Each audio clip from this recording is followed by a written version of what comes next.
పెద్దలందరికీ నమస్కారం. నా ఛానల్ మొట్టమొదటిసారి చూస్తుంటే దయచేసి సబ్స్క్రైబ్ చేసుకోండి. ఇదేమి కష్టమైన పని కాదు, ఖర్చుతో కూడుకున్న పని అంతకంటే కాదు. అక్కడ సబ్స్క్రైబ్ అని కనిపిస్తుంది, దాన్ని టచ్ చేయండి చాలు.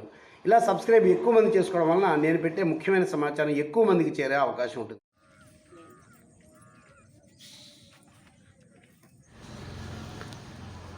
ఈరోజు కార్తీక మాస శుక్లపక్ష ద్వాదశి అంటే క్షీరాబ్ది ద్వాదశి. ఈ మహాపర్వదినాన్ని పురస్కరించుకుని మేము ఉదయాన్నే చక్కగా ఇంట్లో స్నానం చేసేసి రాజమహేంద్రవరం రూరల్ వెంకట నగరం గోదావరి రేవుకి స్నానానికి వెళ్ళాం. ఎప్పుడూ ఇక్కడికి వెళ్తూ ఉంటాం.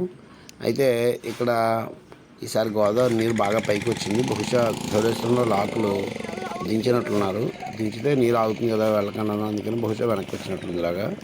సరే, ఏది ఏమైనా గోమయ ప్రమిదల్లో దీపోత్సవం ఇది చాలా పుణ్యప్రదమైంది.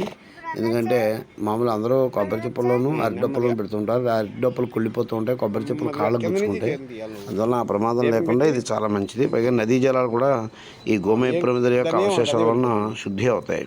అందువలన అలాగే గోమయ వసదే లక్ష్మి అన్నారు. అందువలన లక్ష్మీదేవి యొక్క స్వరూపం ప్రమిది కాబట్టి ఈ దీపం శ్రీ మహావిష్ణువు అయితే ఈ గోమయ ప్రమిదిలో దీపం ఏమవుతుందంటే లక్ష్మీనారాయణ స్వరూపం అవుతుంది. అది కార్తీక దామోదరానికి అత్యంత ప్రీతిపాత్రం అవుతుందన్నమాట. అలాగే ఈ ప్రమిదలకు కావాల్సిన వాళ్ళు ఎవరైనా నన్ను వాట్సాప్ ద్వారా సంప్రదించవచ్చు. మా వాట్సాప్ నంబర్ 9492050200. సర్వేభ్యः కార్తీక దామోదరానుగ్రహ సిద్ధిరస్తు. శ్రీ గోదావరి మాతానుగ్రహ సిద్ధిరస్తు.